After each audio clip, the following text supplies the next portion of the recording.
Dashers must stop using the drive up for many reasons because this leads to a lot of delays. And he's right in some ways. Some drive-thrus take a while. So number one, he says it wastes time. Number two, wastes gas.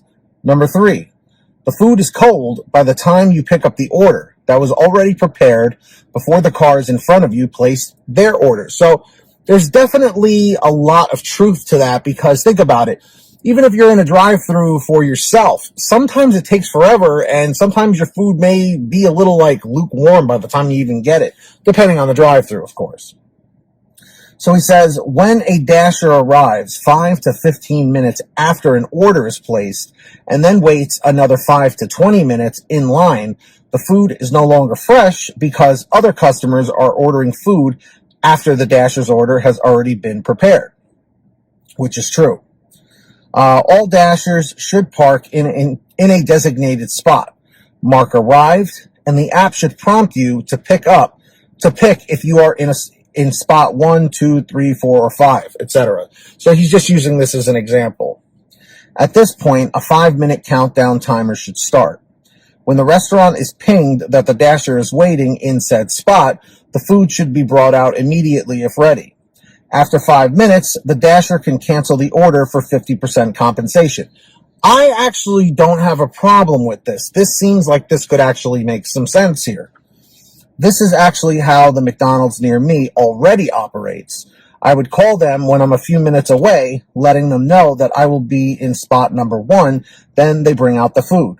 Let me know if you agree with this efficient way to get orders picked up fast and hot. Thanks, Pete.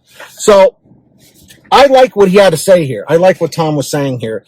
Let me know in the chat or comments, do you agree with Tom's method here or do you disagree? Because again, his local McDonald's is already doing it.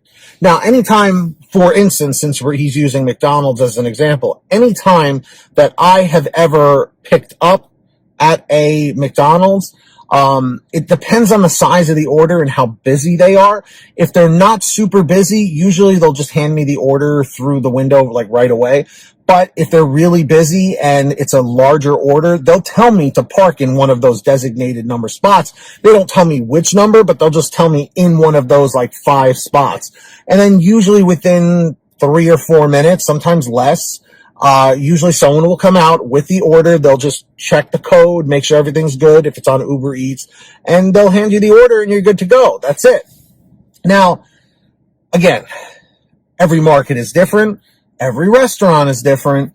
And, you know, at the end of the day, you know, knowing your market is going to be crucial for what kinds of orders you're picking up, where you're picking them up, getting to know management from, you know, all different restaurants and whatnot, because unfortunately some places, as we know, take longer than others. Some places have angrier management, you know, and whatnot. So at the end of the day, guys, knowing, like I said, knowing your market, knowing which restaurants to pick up from, knowing the ones that take the quickest and the ones that take the slowest is going to be extremely important for you to be able to figure out, you know, your plan of action, your course of action, because a lot of people with these, you know, gig economy jobs, they don't look at it, you know, that they have to go into it with strategy. Sometimes it is more than just picking up food and dropping it off, picking it up at point A and dropping it off at point B.